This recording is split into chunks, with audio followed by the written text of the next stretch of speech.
Herema Bitlisê duwarê avê da gelek dewlemend e. Li vê herêmê gelek çemûkanî hene.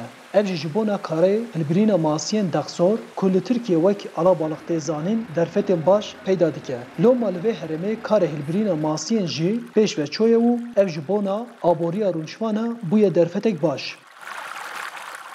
Li bajarekê Norşînê an ku Giroy Maqê jî ji bo hilbirînê masiyên dexsor kargehek hatiye avakirin û di nava hewzan da masî tê xweyîkirin.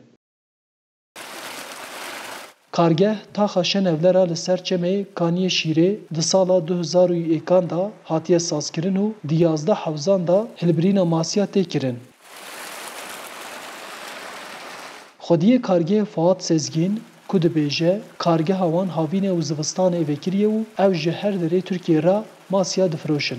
Xwe li vir üretmiş dikin mesela hêkê xwe falan em xwe el didin. Heta tê xwarinê dibî di salan da paşinî tê xwarin.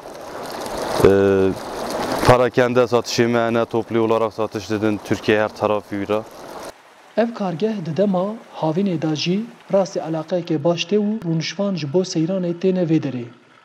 Mekana me waya şavelê re nî we dît yanî havînan masayê xwe falan tavêne baxçeyê sa milletê me van deran Mûşê, Bilîsê sa tev têne virê.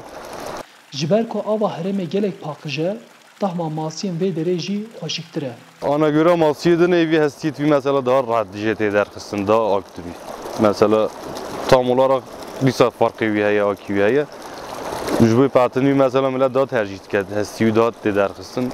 Tam millet gelek jî memnûn in. Yani zav dixin tercih dike. Rûnişvanê bajarekê Norşînê Sezgîn qedr û qîmeta çem û kahniyên herêmê baş zaniye û ev dewlemendiya herêmê bi vê şewazî kar aniye.